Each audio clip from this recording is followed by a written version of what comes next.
এই যে কয়েকটা অ্যাক্সিডেন্ট আমাদের দেশে হয়েছে, আমার দিকে তাকান।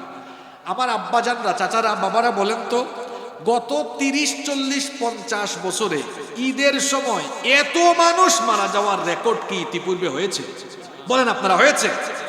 আমি আজকে পর্যন্ত জেনে এসেছি এই ঈদের আগে আর পরে এখন পর্যন্ত 250-র কাছাকাছি মানুষ সড়ক দুর্ঘটনা, রেল দুর্ঘটনা, লঞ্চ দুর্ঘটনায় মারা গিয়েছে।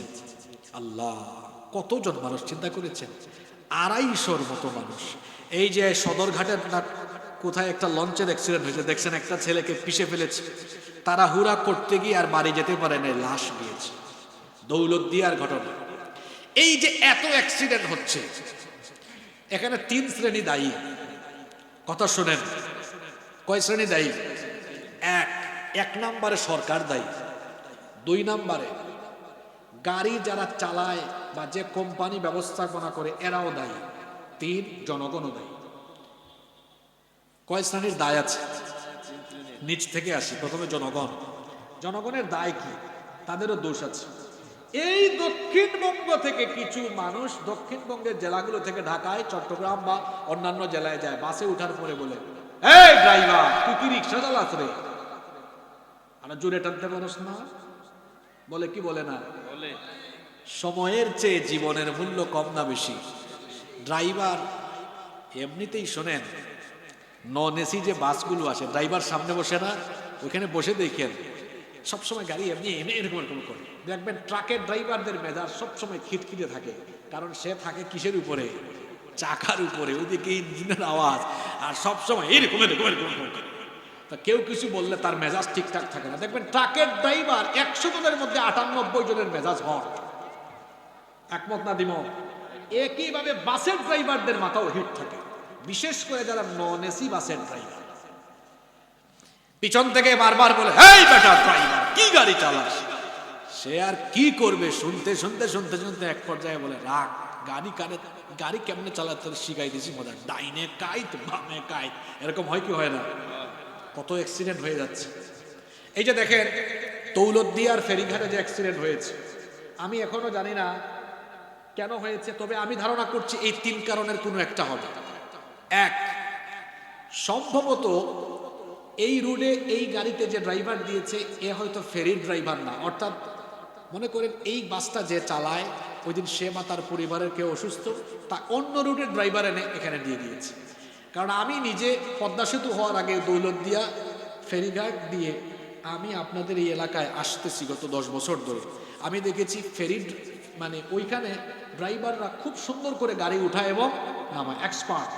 আমার কাছে মনে হচ্ছে 1 নম্বর হয়তো এই কারণ হতে পারে যে ওইটা এক্সপার্ট ড্রাইভার ছিল না। 2 নম্বর কারণ এটা হইতে পারে ড্রাইভারের ঘুম বেশি আসছে। 3 নম্বর কারণটা আমার কাছে মনে হচ্ছে বেশি গুরুত্বপূর্ণ। আমরা দেখেছি মাওয়া ফেরিঘাট, দৌলতদিয়া ঘাট দিয়ে পদ্মা সেতু হওয়ার আগে যখন আসতাম, দেখতাম ফেরিঘাটে এসে ড্রাইভার অনেক সময় সিগারেট, নাস্তা খাইতে নামতো, আর ওই ফাঁকে হেল্পার গাড়ি উঠাইতো। এখন যদি এই কারণ হয় তাহলে তো কাম সারছে, এটাই নাকি? আমি তো বলেছি 3 কারণের কোনো কারণ হতে পারে। আমি বলছিলাম দেশে এত দুর্ঘটনা হচ্ছে, 3 শ্রেণী দায়ী। 1, জনগণ দায়ী। অনিয়ম আর বিশৃঙ্খলার জন্য যদি কোনো দেশের মানুষকে 1 নাম্বার পুরস্কার দেওয়া লাগে, সেই দেশের মানুষ কোন দেশের মানুষ? বাংলাদেশ। আপনারাই বলেছেন এত অনিয়ম এই দেশে। উল্টা দিকে গাড়ি চালায় কি চালায় না? অবাক হয়ে যাবেন, 200 সিসির মোটরসাইকেল 1800 সিসির মাইক্রোবাসকে ওভারটেক করে। এটা নিয়ম না অনিয়ম? চিন্তা করছেন? মাঝে মাঝে ব্যাটারি চালিত অটোরিকশা প্রাইভেট কারকে ওভারটেক করতে যায়। এটা কি নিয়ম না অনিয়ম? এই অনিয়ম আমাদের দেশে কম না বেশি? আমরা মাঝে মাঝে বিদেশে যাই, বাংলাদেশি যাত্রীরা যেখানেই থাকে, এটা তো দেখেছি ঢাকা এয়ারপোর্টে দেখি ককপিট থেকে পাইলট বা কেবিন ক্রু তার জায়গা থেকে বলছে, সম্মানিত যাত্রীবৃন্দ, বিমান পুরোপুরি থামার আগ পর্যন্ত অনুগ্রহ করে নিজ নিজ আসনে বসে থাকুন। যদি খালি ল্যান্ড করতে পারে বিমান, ওই অবস্থায় তারা দাঁড়াইয়া ব্যাগপত্র নিয়ে দৌড়াদৌড়ি শুরু করে। এটা কি নিয়ম না অনিয়ম? আমি বলছিলাম এত অ্যাক্সিডেন্ট বাড়ছে, বেপরোয়া গতিতে গাড়ি চালানো, ড্রাইভারদেরকে প্রেসার দেওয়া, উল্টা পথে গাড়ি চালানো। এমনকি আজ আমি আপনাদের এখানে আসার সময় আল্লাহ বাঁচাইছে, ওই যে আপনার চান্দিনা, কুমিল্লার চান্দিনাতে আমরা যখন আসতেছিলাম সকালবেলা, এক লোক ফোনে কথা বলতে বলতে হাইওয়ে পাস হচ্ছে, আমার ড্রাইভার সেখানে কড়া ব্রেক করেছে। আল্লাহ বাঁচাইছে, আমাদের পেছনে কেউ থাকলে তো ঠাস ঠাস লাগতো। এই লোক বলতেছে সরি সরি। আমি বললাম এই যখন করে সরি সরি বলছেন, আপনার জীবনও যাইতো আমাদেরও যাইতো, এটা নিয়ম না অনিয়ম? জনগণের দোষ আছে। দুই, ওই গাড়ির চালকদেরও দোষ আছে, যারা গাড়ির ব্যবস্থাপনা করে। অনেক সময় দেখবেন অদক্ষ ড্রাইভার দিয়ে দেয়, দেয় না? তিন, সরকারে যারা বসেছেন আপনাদেরও দোষ আছে। আপনার কি ললিপপ চুষেন নাকি? এই যে ঈদের আগে পরে হাজার হাজার লক্ষ লক্ষ মানুষ বাড়ি ফিরবে, বাড়ি থেকে আবার ঈদ করতে যাবে, কেন আপনারা রাস্তায় 5-6 কিলো পর পর পুলিশ মোতায়েন করলেন না? আপনারা কি দেখেছেন? আমি তো ঈদের আগে পরে বিভিন্ন ডিস্ট্রিক্ট ঘোরাঘুরি করছি, রাস্তাঘাটে পুলিশের উপস্থিতি কম। আচ্ছা আপনারা বলেন তো, বাঙালিকে সোজা করার একটা ওষুধ বলি। এই যে ঈদের আগে 10 দিন আগ থেকে যদি পুলিশ স্পিড মিটার নিয়ে দাঁড়ায়, যে কেউ অতিরিক্ত স্পিড যদি ধরে, নর্মাল যদি মামলা থেকে 3000, ঈদ উপলক্ষে 10,000, আরো বেশি দেয়। এরপরে কেউ যদি উল্টা পথে আসে, আটকায়া মামলা। বলেন তো আপনারা, যদি একদিন সারা দেশে অ্যাকশন আরম্ভ হয়, সব সোজা হবে কি হবে না? সরকার কি এটা করেছে? এখানে সরকার দলের মানুষ থাকলে রাগ করবেন না ভাই, আমাদের মতো হবে, সাদাকে সাদা, সাদা কালোকে কালো। সরকার ভালো কাজ করলে আমরা প্রশংসা করি। যেমন বর্তমান প্রধানমন্ত্রী তারেক রহমান সাহেব, তিনি ইতিমধ্যে অনেক ভালো কাজ করেছেন, আমরা এই ভালো কাজের প্রশংসা করি, তার জন্য দোয়া করি। তিনি অনেক ভালো কাজ করেছেন না? গত 1-1.5 মাসে বেশ ভালো ভালো কিছু কাজ করেছেন। অনেক ক্ষেত্রে আলেমদেরকে ডেকে আলেমদের পরামর্শ চেয়েছেন, এটা ভালো, আমরা এটাকে অ্যাপ্রিসিয়েট করি। কিন্তু যেখানে যেখানে অনিয়ম হবে, আমরা সেটা চোখে আঙ্গুল দিয়ে দেখিয়ে দিই। এটা আমাদের নৈতিক অধিকার, ঠিক না বেঠিক? আপনারা বলেন তো, 1-2 দিন যদি এভাবে পুলিশ অভিযানে নামে, বলেন অ্যাক্সিডেন্টের পরিমাণ কমে আসবে কি আসবে না? আহা, এতগুলো মানুষ মারা গেল। আহারে, গত পরশুদিন যে কুমিল্লা একটা অ্যাক্সিডেন্ট হয়েছে না, যে খেলাফত মজলিসের আমির আল্লামা মামুনুল হক, ওনার দলের সাংগঠনিক সম্পাদক সম্ভবত সপরিবারে 5 জন, তাই না? শোনেন, ওই অ্যাক্সিডেন্ট যেখানে হয়েছে, যে রেস্টুরেন্টের সামনে, 5 মিনিট আগে ওই রেস্টুরেন্টে আমি নাস্তা করেছি। ওই দিন আমার দাউদকান্দি মাহফিল ছিল। আমি নাস্তা করে গাড়িতে উঠে একটু মনে 2 কিলো জায়গা গিয়েছে লাইভ। আমি ড্রাইভারকে বললাম, দেখছেন কারবার? কয় স্যার কি হয়েছে? একটু আগে যে রেস্টুরেন্টে আমরা করেছি, নাস্তা করেছি, ওইটার সামনেই অ্যাক্সিডেন্ট হয়েছে। সম্ভবত এরা ওই রেস্টুরেন্টে আমাদের সাথে খাচ্ছিল, হইতেও পারে। তো বলছিলাম, এই যে এত অনিয়ম আর অব্যবস্থাপনার কারণে এতগুলো মানুষের প্রাণ ঝরে গেল। আহারে, আমরা দোয়া করছি, আল্লাহ যাদের ঈমান আছে সবাইকে তুমি শাহাদাতের মর্যাদা দিয়ে দাও। কষ্ট হচ্ছে নাকি আপনাদের? 10-15 মিনিট থাকা যাবে না আরো? ভালো মৃত্যুর কয়টা আলামত বলছিলাম, জোরে বলেন কয়টা? আবার বলেন, সবাই বলেন, একটু মনে করিয়ে দিই। 1 নাম্বার, ভালো মৃত্যুর 1 নাম্বার আলামত হলো জীবনটা হবে পরীক্ষার, জীবনটা হবে কষ্টে। ভালো মৃত্যুর 2 নাম্বার আলামত হলো মরণের সময় কপাল ঘর মারতে হবে। ভালো মৃত্যুর 3 নাম্বার আলামত হলো জুমার রাতে বা জুমার দিনে ইন্তেকাল হবে। ভালো মৃত্যুর 4 নাম্বার আলামত হলো শহীদি মৃত্যু হবে। ভালো মৃত্যুর 5 নাম্বার আলামত হলো হজের সফরে ইন্তেকাল হতে পারে, হজের সফরে মৌত হতে পারে। আল্লাহর নবী বলেছেন, দেখেন হাদিসটা বুখারী এবং মুসলিম শরীফে এসেছে। আব্দুল্লাহ ইবনে আব্বাস রাদিয়াল্লাহু আনহুমা, হাদিসের বর্ণনাকারী সাহাবী, তিনি বলছেন, বাইনামা রাজুলুন ওয়াকিফুন বিআরাফা, আমরা আরাফার মাঠে উপস্থিত ছিলাম, হঠাৎ করে লক্ষ্য করলাম এক ব্যক্তি তার বাহন থেকে পড়ে ইন্তেকাল করলো, মারা গেল। আল্লাহর নবী এটা দেখে বললেন, ইগসিলুহু বিমাইন ওয়া সিদরিন, বড়ই পাতার গরম পানি দিয়ে তার গোসলের ব্যবস্থা করো। ওয়া কাফিনুহু ফি থাউবাইন, আর তাকে ইহরামের 2 টুকরা কাপড় দিয়ে দাফন, তার কাফনের ব্যবস্থা করো। এখানে একটা মাসালা শুনেন, হজের সফরে কেউ মারা গেলে তার জন্য আলাদা কোনো কাফন লাগে না। ওই যে ইহরামের 2 টুকরা কাপড় থাকে, ওই 2 টুকরা ওই 2 টুকরা কাপড় দিয়ে তার কাফনের ব্যবস্থা করা হয়। আল্লাহর নবী আরো বললেন, ওয়া কাফিনুহু ফি থাউবাইন ওয়ালা তুহান্নিতুহু ওয়ালা তুখাম্মিরু রাসাহু, তাকে কোনো সুগন্ধি আতর এগুলো দিও না, তার মাথাও ঢাকিও না, মাথাটাও ঢাকা যাবে না। কারণ হলো নবীজি বলেছেন, ফাইন্নাহু ইউবাসু ইয়াউমাল কিয়ামাতি মুলাব্বিয়ান, কিয়ামতের দিন তারা তালবিয়া অর্থাৎ লাব্বাইক লাব্বাইক বলতে বলতে কিয়ামতের মাঠে হাজির হবে। তো ভালো মৃত্যুর 5 নাম্বার আলামত বলছিলাম, হজের সফরে মারা গেলে এটাও ভালো মৃত্যু, তাকে মাফ করে দিবেন কে?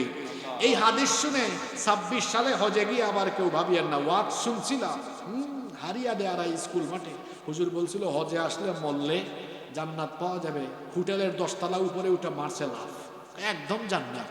একই ওয়াজ সঠিক বুঝছে না ভুল বুঝছে। এইটা হচ্ছে গিয়েছে ওখানেই তার মৌত হয়েছে, এটা ভিন্ন ব্যাপার, কিন্তু সুইসাইড করা ভালো না মহাপাপ? 6 নাম্বার ভালো মৃত্যুর 6 নাম্বার আলামত হলো নেক কাজ করতে করতে, ভালো কাজ করতে করতে মরণ হওয়া, অর্থাৎ নেকির পথেই থাকা। আল্লাহর নবী বলেছেন মান ক্বালা লা ইলাহা ইল্লাল্লাহ ইবতিগা ওয়াজহিল্লাহি খুতিমা লাহু বিহা দাখালাল জান্নাহ, যেই ব্যক্তি তাওহীদের কালিমা পাঠ করে তাওহীদের উপরে জীবন যাপন করে হুসনে খাতেমা হয়ে যায়, তাকে মরণের পরে যিনি জান্নাত দিয়ে দিবেন তিনি কে? 7 এবং সর্বশেষ হলো ভালো মৃত্যুর 7 নাম্বার আলামত হলো মরণের সময় জবান দিয়ে নসিব হওয়া, জবান দিয়ে বের হওয়া লা ইলাহা ইল্লাল্লাহ মুহাম্মাদুর রাসূলুল্লাহ সাল্লাল্লাহু। আপনারা অনেকক্ষণ ধরে আছেন, বেশি না, আর 7-8 মিনিট থাকতে পারবেন না সবাই? এবার হবে হোমওয়ার্ক, এতক্ষণ ক্লাস হয়েছে, এবার হোমওয়ার্ক হবে। ইতিমধ্যে আমি 9টা পয়েন্ট বলেছি, ভালো মৃত্যু খারাপ মৃত্যু 2টা পয়েন্ট গেল, তারপরে বলেছি ভালো মৃত্যুর কয়টা আলামত।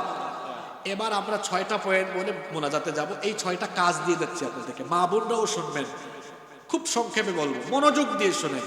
এখন আপনারা আমাকে প্রশ্নের উত্তর দেন তো, সবাই আমরা ইজ্জতের সম্মানের ইমানি মৌত, ভালো মৌত চাই কি চাই না? কারা কারা চান না হাত তুলো। মাশাআল্লাহ মনোযোগ আছে, সবাই চাই তো? আমরা সবাই ইজ্জতের সম্মানের ইমানের ভালো মৌত চাই তো? বাবারা, ভাইয়েরা, মায়েরা, বোনেরা, এই 6টা কাজ, 6টা কাজ করলে ভালো মৌত নসিব হয়ে যাবে ইনশাআল্লাহ। এই 6টা কাজ আমরা ছাড়বো না, রাজি আছেন সবাই? কোন 6টা কাজ মুখস্থ করে ফেলবো আমরা? 1 নম্বর, 5 ওয়াক্ত নামাজের আমল যারা ঠিক করবে, কখনো যারা নামাজ ছাড়বে না, নামাজের প্রতি যারা যত্নবান হবে, ফজর, জোহর, আসর, মাগরিব, এশা, কয় ওয়াক্ত নামাজ? জোরে বলেন কয় ওয়াক্ত? 5 ওয়াক্ত নামাজ। এই 5 ওয়াক্ত নামাজের ব্যাপারে যারা যত্নবান হবে, সঠিক সময়ে যারা 5 ওয়াক্ত নামাজ আদায় করবে, তাদের ইমানি মৃত্যু, ভালো মৃত্যু নসিব হয়ে যাবে। 1টা 2টা আয়াত নয়, কোরআনের বহু আয়াতে আল্লাহ তাআলা তাদেরকে তার জান্নাতের সুসংবাদ দিয়ে দিয়েছেন। সূরা মুমিনুন পড়লে দেখবেন ওয়াল্লাযীনা হুম আলা সালাওয়াতিহিম ইউহাফিযুন উলাইকা হুমুল ওয়ারিসুন আল্লাযীনা ইয়ারিসুনাল ফিরদাউসা হুম ফিহা খালিদুন। আল্লাহ এখানে বলেছেন 5 ওয়াক্তের নামাজের হেফাজতকারী যারা, জান্নাতুল ফেরদাউসের ওয়ারিস হয়ে যাবে তারা। তাহলে ভালো মৃত্যুর মাধ্যমে জান্নাত পেতে হলে আজকে থেকে নামাজ আপনারা ছাড়বেন না আদায় করবেন? এই যে এখানে কিশোর তরুণ যুবক ভাইদেরকে দেখছি, তারা ইতিমধ্যে সিদ্ধান্ত নিয়েছে হুজুর বয়স আর একটু, তারপরে নামাজ পড়বো। বয়স হওয়ার আগে আপনি দুনিয়ার থেকে চলে যেতে পারেন, কারণ এমন বহু চিত্র সমাজে আছে, চাচার কাঁধে ভাতিজার লাশ, দাদা নানার কাঁধে নাতির লাশ, বাবার কাঁধে ছেলের লাশ, আছে না নাই? এই জন্য আমরা নামাজের জন্য কোনো হিসাব নিকাশ করবো না যে বুড়া হলে পড়বো, বরং এখন থেকে আজকে ফজর থেকে আরম্ভ তার সম্মুখীন হবেন, এতে কোনো সন্দেহ নাই। আল্লাহর কাছে চাইতে তো কোনো দোষ নাই, কারণ আল্লাহর কাছে ভান্ডার, কম না বেশি। আজকে আমরা চাইছি আল্লাহর কালামের এই মাহফিলে বসে আল্লাহর কাছে আমরা চাইছি, আল্লাহ আপনি আমাদেরকে ইজ্জতের হায়াত দান করেন আর ইজ্জতের মৌত, ইমানি মৌত নসিব করে দিয়েন, বলেন আমিন। তো ইজ্জতের মৌত কি এমনি এমনি পাওয়া যায়? ইমানি মৃত্যু কি এমনি এমনি পাওয়া যায়? না। ইমানি মৃত্যু পাওয়ার জন্য কি করতে হয়? ইমানি মৃত্যু কেমন হয়? বেঈমান, নাফরমান, পাপীর মৃত্যু কেমন হয়, কেন হয়? আজকে আমরা এগুলো কোরআন সুন্নাহর আলোকে জানবো। আর সুন্দর মৃত্যুর জন্য কি করা দরকার সেটাও আমরা কোরআন হাদিস থেকে জেনে বাড়ি যাব ইনশাআল্লাহ। তাহলে প্রথমেই বলেছি মৃত্যুর কয়টা ধরন? জোরে বলেন কয়টা?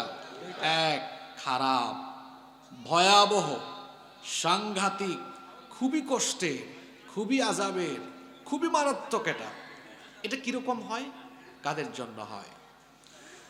আল্লাহ এবং রাসূলের সঙ্গে নাফরমানি করতে করতে, জীবনভর গুনাহের জীবন যাপন করতে করতে, পাপের সাগরে ভাসমান থাকতে থাকতে, পাপের উপরে অবিচল থাকতে থাকতে, যাদের মরণের সময় এসে যায়, সেই সকল নাফরমান গুনাহগার আর পাপী তাপীদের মরণের সময় কি করে তাদের রূহ কবজ করা হয়, কি করে তাদের জানটা কবজ করা হয় শোনেন।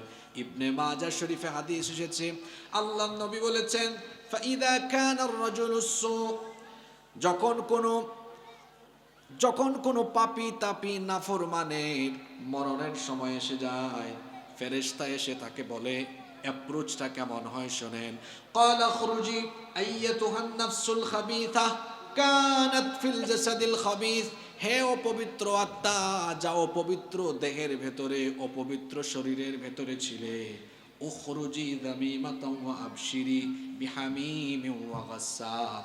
ফেরেশতা বলতে থাকে, নিন্দিত অবস্থায়, জাহান্নামের উত্তপ্ত ফুটন্ত গরম পানি এবং ক্ষতের ক্ষরণ পুজের দুঃসংবাদ নিয়ে নিন্দিত অবস্থায় তুমি এই নাপাক গুনাহগার পাপী জাহান্নামী ব্যক্তির দেহ থেকে বের হয়ে আসো।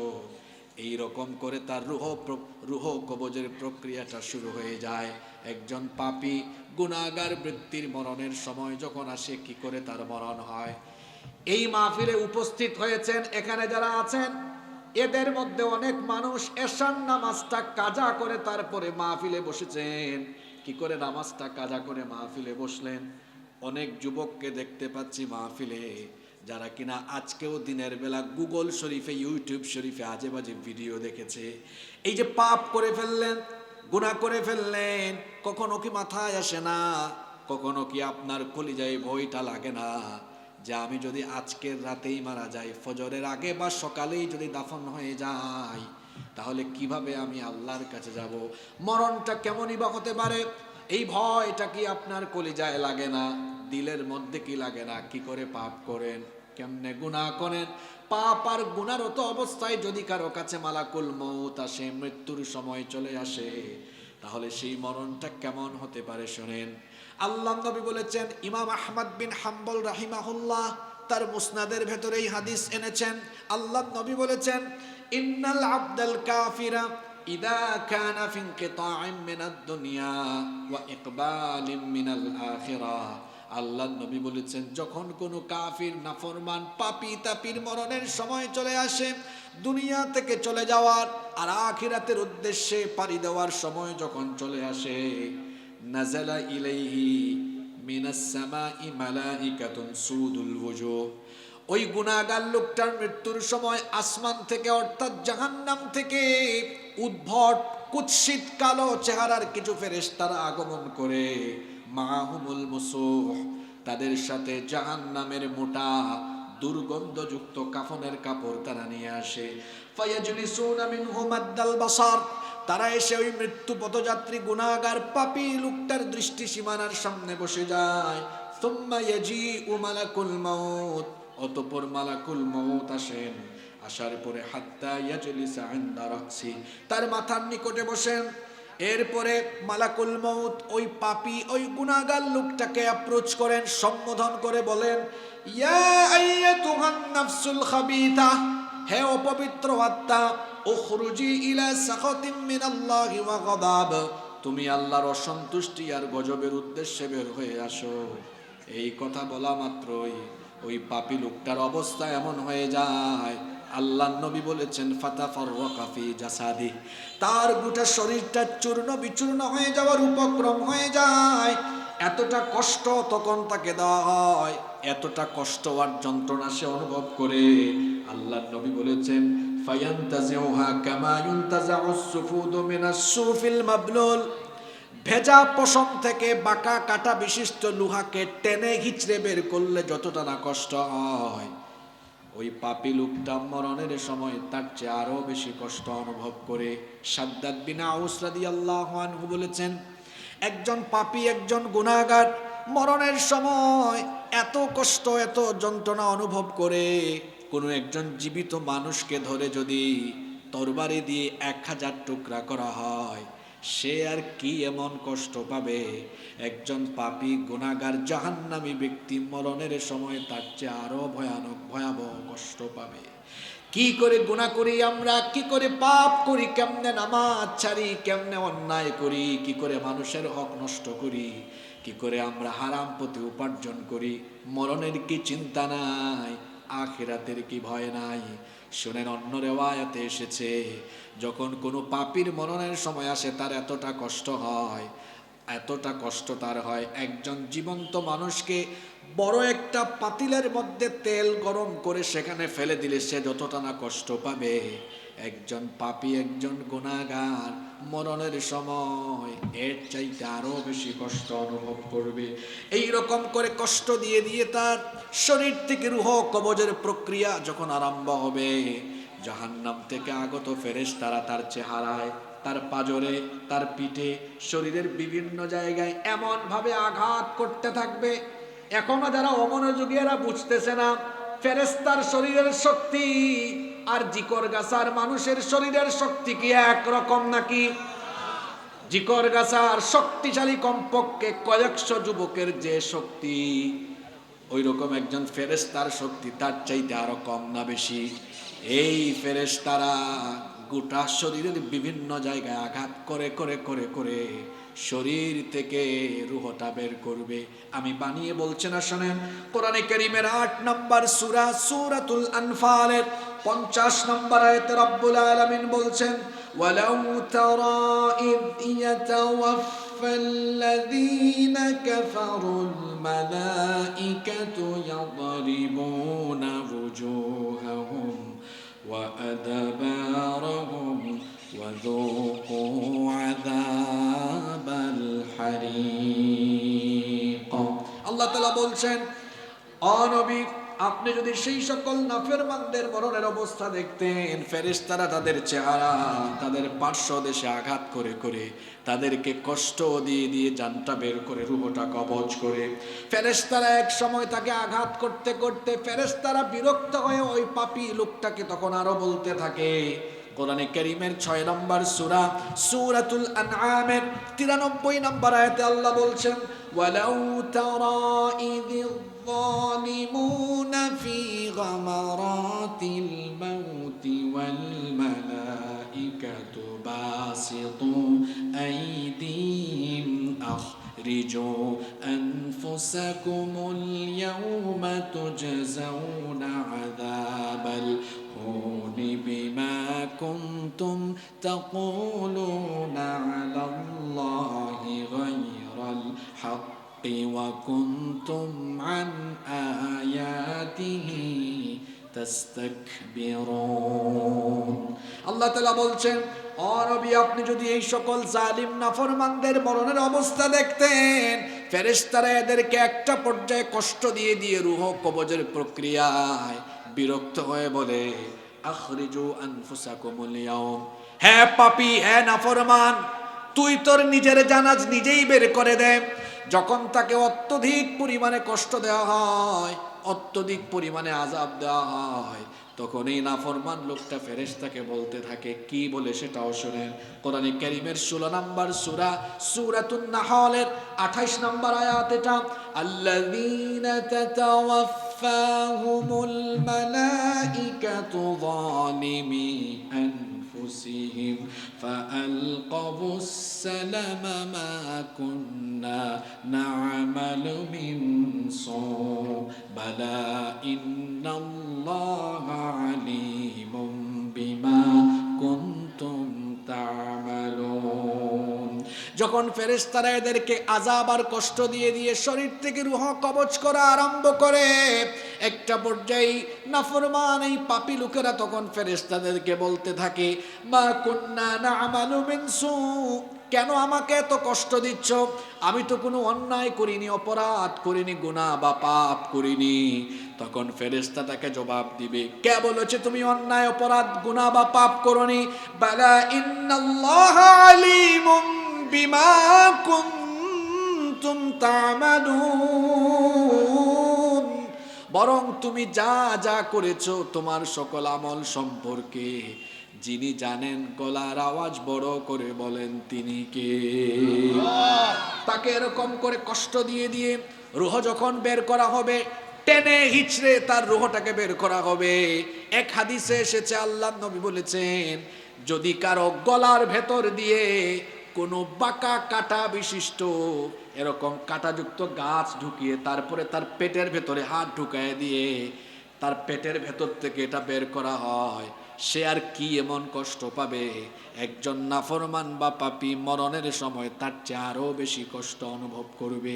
সে যখন বুঝবে, হায় রে হায়, চোখের সামনে আমার বউ, এত বছরের সংসার, যে স্ত্রী আমার এত সেবা করলো, পাশেই আমার ছেলে মেয়ে, আমার নাতি নাতনি, আমার ভাই বোন, আত্মীয় স্বজন, এই যে একজন মৃত্যু পথযাত্রী লোকটার আশেপাশে কাছে এত লোকজন থাকে, বলেন তো মৃত্যুর সময় এতগুলো মানুষ কি তাকে ধরে রাখতে পারে নাকি? আসতে বলবেন না, জোরে বলেন, ধরে রাখতে পারে নাকি?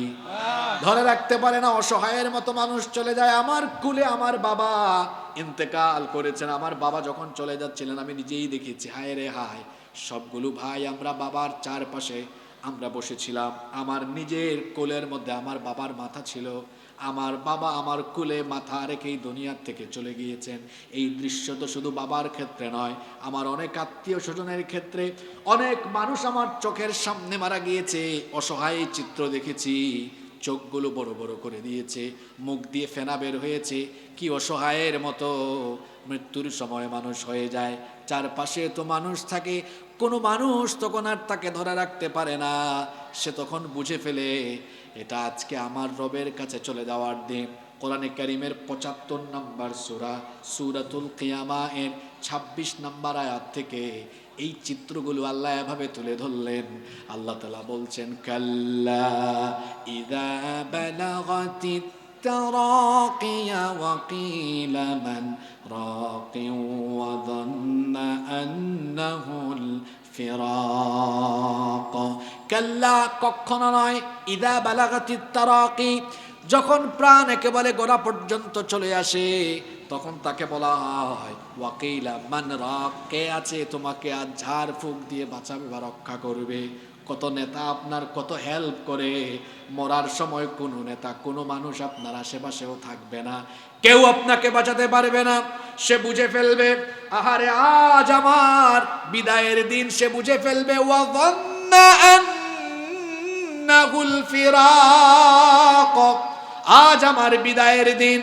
এই জন্য সে ওয়ালতাফাতিস সাকু বিসাক, পায়ের গোছাগুলো ছেড়ে দিবে, অনাবৃত করে দিবে, কারণ সে টের পেয়ে যাবে আজকের দিনটা হলো সেই দিন। ইলা রাব্বিকা ইয়াউমা ইদিনিল মাসাক, আজকের দিন হচ্ছে রবের কাছে চলে যাওয়ার দিন। এইভাবে করে একজন নাফরমান গুনাহগার পাপী বা জাহান্নামী ব্যক্তির শরীর থেকে রূহটাকে টেনে হিচড়ে আযাব বা কষ্ট দিয়ে দিয়ে যখন বের করা হবে, জাহান্নাম থেকে আগত ফেরেশতারা তার সেই রূহটাকে খুব দ্রুত গতিতে, হাদিসে এসেছে, চোখের পলক ফেলতে যতটা না সময় লাগে এর চেয়ে কম সময়ে তার রূহটাকে জাহান্নাম থেকে আনা মোটা কাফনের কাপড়ে পেঁচিয়ে তারা রওনা করবে প্রথম আসমানের দিকে। যখন তারা রওনা করবে, এই নাফরমানে গুনাহগার পাপী তাপির শরীর থেকে, রূহ থেকে তখন সবচাইতে নিকৃষ্ট দুর্গন্ধ বের হতে থাকবে। প্রথম আকাশে যাওয়ার পরে প্রথম আকাশের ফেরেশতাদের কাছে অনুমতি চাওয়া হবে, বলা হবে আকাশের দরজা খুলে দাও। তারা এই দুর্গন্ধ তাদের কাছে যাওয়ার পরে তারা বলবে, এটা কে, কার রূহ নিয়ে এসেছো? পরিচয় করিয়ে দেওয়া হবে, হাদা ফুলান ইবনে ফুলান, এটা অমুক এলাকার অমুকের সন্তান, অমুক বেনামাজি ছিল, সুদখোর ছিল, ঘুষখোর ছিল, খারাপ ব্যবসায়ী ছিল, অসাধু ব্যবসায়ী ছিল, মানুষকে ঠকাতো, মানুষের হক নষ্ট করত। যে যে অপরাধের কথা আছে, অপরাধগুলো বলে বলে তার খারাপ চরিত্রগুলো ফেরেশতাদের সামনে তুলে ধরবে। বলা হবে আকাশের দরজাটা খুলে দাও। আকাশের দরজা খোলা হবে না। আল্লাহ তাআলা কোরআনে কারীমের ৭ নম্বর সূরা সূরাতুল আরাফের ৪০ নম্বর আয়াতে কথাটা এভাবে বলছেন, লা তুফাত্তাহু লাহুম আবওয়াবুস সামাই ওয়া লা ইয়াদখুলুনাল জান্নাতা حتى يلج الجمل في سم الخياط وكذلك نجزي المجرمين আল্লাহ তাআলা বলছেন এদের জন্য আকাশের দরজা খোলা হবে না, এদের জন্য আকাশের দরজা খোলা হবে না, আর এদের জন্য জান্নাতে যাওয়া ঠিক তেমনটাও অসম্ভব। সুয়ের ছিদ্র দিয়ে যেমন উট প্রবেশ করা অসম্ভব, চিকরগাছার মানুষেরা বলেন তো সুয়ের ছিদ্রটা ছোট না বড়? সুয়ের ছিদ্র দিয়ে যেমন উট প্রবেশ করা অসম্ভব, এই পাপীতাপী গুনাহগারদের জাহান্নামেও প্রবেশ করা, এই পাপীতাপী গুনাহগারদের জন্য জান্নাতে যাওয়া অসম্ভব। বলেছেন যিনি তিনি কে? আস্তে বলবেন না, জোরে বলেন তিনি কে? প্রথম আকাশের দরজাটাই খোলা হবে না, ফেরেশতারা তার রূহকে জোরে একটা আঘাত করবে, এত জোরে চাপ মারবে যার ফলে জমিনের ৭০,০০০ গজ নিচে সিজ্জিনের মধ্যে গিয়ে তার রূহটা পতিত হবে। সিজ্জিন এটা আবার কি? সিজ্জিন হলো যেখানে জাহান্নামী পাপী তাপীদের রূহকে সংরক্ষণ করা হয়। খেয়াল করে শুনবেন, পাপী তাপী জাহান্নামীদের মরণের পরে রূহ যেখানে সংরক্ষণ করা হয় সেই জায়গাটার নাম কি? সবাই বলেন সেই জায়গাটার নাম কি?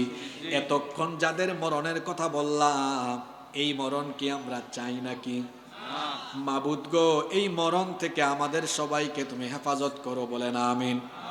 বিপরীত দিকে আরেক শ্রেণীর মানুষ, এরা যখন দুনিয়া থেকে যাবে এদের মৃত্যু হবে ইজ্জতের, মৃত্যু হবে সম্মানের, মৃত্যু হবে ইমানের, মৃত্যু হবে তাকওয়ার সাথে, আনন্দের সাথে, খুশি মনে হাসতে হাসতে হাসতে হাসতে আল্লাহর দরবারে চলে যাবে। সুবহানাল্লাহ।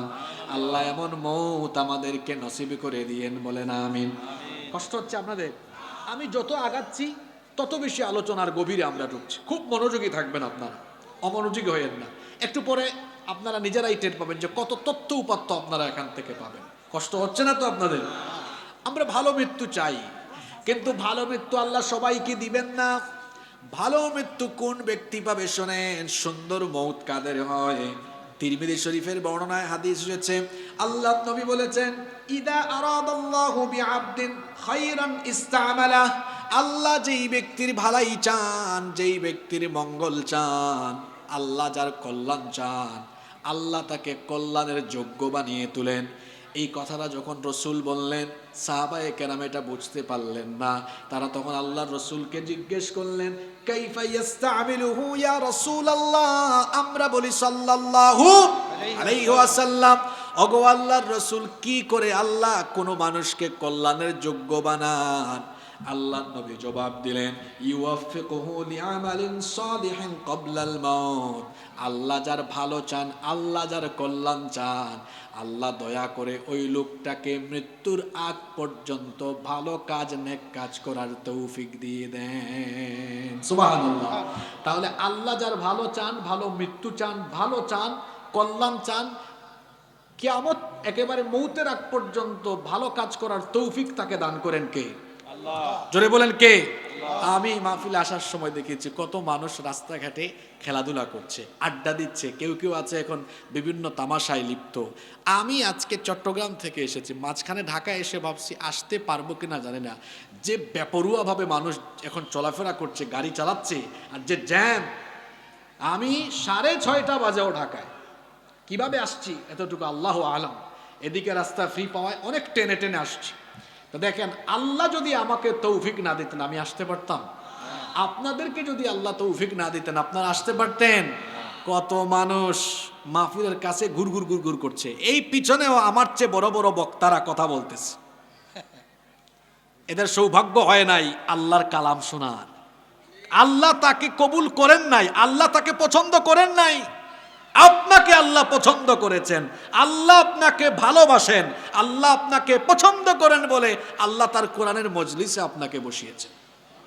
সুবহানাল্লাহ পড়তে ইচ্ছে করলো না? আল্লাহ কাকে ভালোবাসেন আর ভালোবাসলে কি করেন শুনেন।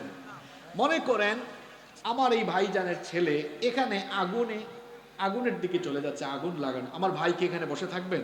না না না, উনি দ্রুত গিয়ে তার ছেলেকে আগুনে যেন না পড়ে দ্রুত গিয়ে টান দিয়ে নিয়ে আসবেন। কারণ আমার ভাই তার অন্তরে তার সন্তানের প্রতি একটা মহব্বত, দয়া মায়া, ভালোবাসা আছে না নাই? এই ভালোবাসাটা দিয়েছেন কে? এটার পরিমাণ কতটুকু? রহমত কি আল্লাহ 100 টুকরা করে মাত্র 1 টুকরা আল্লাহ সবাইকে ভাগ করে দিয়েছেন। এটা আমি আপনারা দুনিয়ার সবাই পাইছে কয় টুকরা? 1 টুকরার অংশ অংশ পাইছে। আর 99 টুকরা কার কাছে?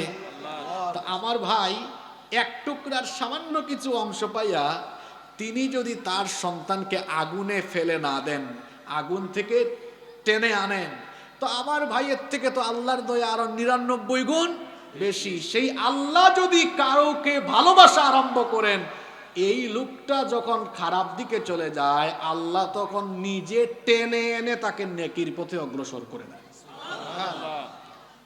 ঠিক এই কাতারের মানুষ হয়ে গেছেন আপনারা। আপনারা চাইলে ওইখানে আড্ডা দিতে পারতেন না? আমি আসার সময় দেখছি ওই মুরের মধ্যে অনেক লোক আড্ডা দিচ্ছে। ওকে আল্লাহ কবুল করেন নাই, তার নেয়ামত হয় নাই, তার সৌভাগ্য হয় নাই আল্লাহর কালাম শোনার। আমার সাথে কত ছেলে পড়াশোনা করেছে, তার সৌভাগ্য নেয়ামত হয় নাই মানুষের সামনে কোরআনের কথা বলার। আমি যখন সাজদায় যাই বলি আল্লাহ তুমি দয়া করেছো বলেই তো বলতে পারি সুবহানাকা লা ইলমা লানা ইল্লা মা আল্লামতানা। আমার কোনো জ্ঞান নাই, যোগ্যতা নাই, তুমি চাইলে বলবো, তুমি না চাইলে বন্ধ হয়ে যাবে। তাহলে সব প্রশংসা কার? জোরে বলেন, সব প্রশংসা কার? আল্লাহ বলছেন আমি যার ভালো চাইবো আমি তাকে তৌফিক দিব। আল্লাহ কি দিবেন? এই রকম নেক কাজের তৌফিক যারা পেয়ে যায় তারাই মুমিন হয়ে যায়, মুত্তাকি হয়ে যায়। আর এই মুমিন মুত্তাকি বান্দাদের যখন মৃত্যুর সময় চলে আসে তখন তাদের মরণটা কেমন হয় শুনেন। আল্লাহর নবী বলেছেন ইন্নাল আবদাল মুমিনা ইযা কানা ফি ইনকিতাইম মিনাদ দুনিয়া ওয়া ইকবালিম মিনাল আখিরাহ, যখন কোনো মুমিন ব্যক্তির মরণের সময় চলে আসে, পরকাল গমনের সময় যখন তার হয়ে যায়, নাযালা ইলাইহি মিনাস সামাই মালাইকাতুম বিদুল ওয়ুজুহ, তখন আকাশ থেকে অর্থাৎ জান্নাত থেকে তার রূহটাকে রিসিভ করার জন্য এত সুন্দর সুন্দর চেহারার ফেরেশতারা আগমন করেন। আল্লাহ নবী বলেছেন কাআন্না ওয়ুজুহাহুমুশ শামস, তাদের চেহারার সৌন্দর্য দেখলে মনে হয় যেন সূর্যের আলোর মতো তাদের চেহারা থেকে নূর ঝলমল ঝলমল করছে। আল্লাহু আকবার। এই রকমের ফেরেশতারা আগমন করে কার মরণের সময়? ভালো মানুষ, নেককার, দিনদার, পরহেজগার মানুষের মরণের সময় এই সকল ফেরেশতারা আগমন করে সাথে করে কি নিয়ে আসে শোনেন। মাহুম কাফানুম মিন আকফানিল জান্নাহ, জান্নাতের কাফনের কাফন তারা নিয়ে আসে। ওয়া হানুতুম মিন হানুতিল জান্নাহ, জান্নাতের স্পেশাল সুগন্ধি, স্পেশাল পারফিউম তারা সাথে করে নিয়ে আসে। এরপরে হাত্তা ইয়াজলিসু মিনহু মাদ্দাল বাসার, তারা এসে ওই নেককার মৃত্যু পদযাত্রী লোকটার দৃষ্টি সীমানার সামনে বসে যায়। সুম্মা ইয়াজিউ মালাকুল মউত, অতঃপর মৃত্যুর ফেরেশতা আগমন করেন। মৃত্যুর ফেরেশতা আগমন করেই ওই নেককার, দিনদার, পরহেজগার ভালো মানুষটাকে আগে মালাকুল মউত সুন্দর করে নিজে আগে একটা সালাম দেয়। বাড়িতে গিয়ে সুবহানাল্লাহ বলেন। নেককার মানুষকে মালাকুল মউত রূহ কবজের জন্য আসলে আগে কি দেয়? সালাম। মানে কি? এই তো বলেন, সালাম মানে কি? মানে মালাকুল মউত রূহ কবজের আগেই সালাম দিয়া বুঝাচ্ছে মরণটা অশান্তির হবে না। কেমন হবে? বলেন না কেমন হবে? মালাকুল মউত যে সালাম দেয় এটা কি বানিয়ে বললাম নাকি? কোরআনে কারীমের 16 নম্বর সূরা সূরাতুন নাহলের 32 নম্বর আয়াত এটা। আল্লাহ তাআলা বলছেন আল্লাযীনা তাতাওয়াফাহুমুল মালাইকাতু তাইয়্যিবিনা ইয়াকুলুনা সালামুন আলাইকুম উদখুলুল জান্নাতা বিমা কুনতুম তা'মালুন। ফেরেশতারা এসে বলে সালামুন আলাইকুম উদখুলুল জান্নাতা বিমা কুনতুম তা'মালুন, তোমার উপরে সালাম, তোমার জন্য অভিবাদন, আল্লাহর জান্নাতের সুসংবাদ তুমি গ্রহণ করো। মালাকুল মউত সালাম দেওয়ার পরে একটা ডাক দিয়ে বলে ইয়া আইয়াতুহান নাফসুত তাইয়্যিবা, হে পবিত্র আত্মা, উখরুজি ইলা মাগফিরাতিম মিনাল্লাহি ওয়া রিদওয়ান, তুমি আল্লাহর সন্তুষ্টি, আল্লাহর ক্ষমা আর সন্তুষ্টির উদ্দেশ্যে বের হয়ে আসো। এই কথা বলে যখন মালাকুল মউত ওই ভালো মানুষটার রূহ কবজ আরম্ভ করবে, কি করে তার রূহকে কবজ করা হবে শোনেন।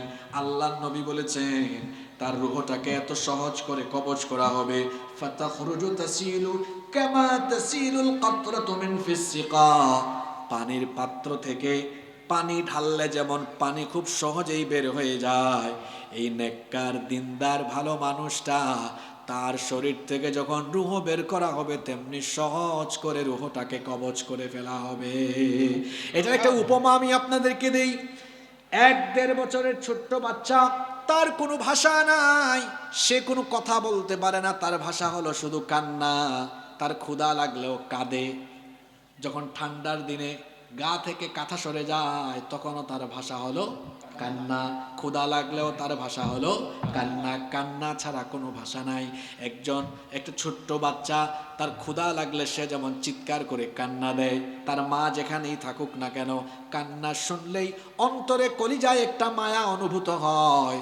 আর মা এসে যখন সন্তানকে কোলে নিয়ে বুকের দুধ পান করায়, সন্তান তখন মায়ের উষ্ণ কোলে দুধ পান করতে করতে একটা পর্যায়ে বড় আরাম করে ঘুমিয়ে যায়। দুধের বাচ্চা যেমন মায়ের কোলে দুধ পান করতে করতে আরাম করে ঘুমায়, তেমনি মোমেন বান্দারা মরণের সময় অবশ্যই মৃত্যুর একটা কষ্ট আছে। কারণ নবীজিও বলেছেন ইন্না ফিল মাউতি লাসাকরাত, মরণের মধ্যে যন্ত্রণা আছে, কষ্ট আছে, কিন্তু ওই যন্ত্রণাটা তখন আর অনুভব করবে না। তার কারণ হলো মালাকুল মউত এসে সালাম দেওয়ার পরে মালাকুল মউত এবার তার চোখের সামনে জান্নাতের স্পেশাল সৌন্দর্য যখন তুলে ধরবে, এই লোকটা জান্নাতের সৌন্দর্য দেখতে দেখতে দেখতে দেখতে চক্ষু বন্ধ করে আরাম করে জান্নাতি ঘুম ঘুমায়া যাবে। আল্লাহ এমন মউত আমাদেরকে নসিব করে দিও, বলেন আমিন। এই লোকটার রূহ কবজ হয়ে গেল। জান্নাত থেকে আগত ফেরেশতারা এবার চোখের পলক ফেলতে যতটা সময় লাগে তার চেয়ে কম সময়ে ওই লোকটার রূহটাকে জান্নাতি কাফনের মধ্যে মুড়িয়ে ফেলে। তখন তার শরীর থেকে তখন তার আত্মা থেকে রূহ থেকে স্পেশাল জান্নাতি সুগন্ধ বের হতে থাকে। আল্লাহু আকবার। তারা রওনা করে যেতে যেতে যেতে যেতে প্রথম আসমানে যখন চলে যায়, প্রথম আসমানে যাওয়ার পরে ফেরেশতারা বলে কার রূহ নিয়ে এসেছো, এত সুগন্ধ, এত এত সুগন্ধ, এত সুগন্ধ লোকটাকে? তখন ফেরেশতারা বলে হাদা ফুলান ইবনে ফুলান, এটা জিকরগাছার হারিয়া দেয়ারা এলাকার আব্দুল মজিদ সাহেবের ছেলে আব্দুল করিম। নামাজি ছিল, আজান হলেই নামাজে, ভালো মানুষ ছিল, আলেমুল আমাদের সোহবতে থাকতো, মানুষের হক নষ্ট করে নাই, কোনোদিনও গুনাহ করে নাই, খুব ভালো ছেলে ছিল, ভালো যুবক ছিল, সারা জীবন দিনের পথে সে থেকেছে। আকাশের দরজাটা খুলে দাও। তখন সেই ফেরেশতারা বলবে তার জন্য আকাশের দরজা খুলবো না তো কার জন্য খুলবো? আহলান সাহলান ওয়েলকাম দিয়ে আকাশের দরজাটা খুলে দিবে। এভাবে যেতে যেতে যেতে যেতে 1 2 3 4 5 6 7 7টা আকাশ পাড়ি দিয়ে 7 আকাশের উপরে ইল্লিন নামক একটা জায়গা আছে, যেখানে আম্বিয়া আলাইহিমুস সালাম, নবী রাসূল, শহীদদের রূহ, নবী রাসূল, নবিয়্যিন, সিদ্দিকিন, শুহাদা, সালেহিন, এই 4 শ্রেণীর মানুষ হলো নিয়ামত প্রাপ্ত।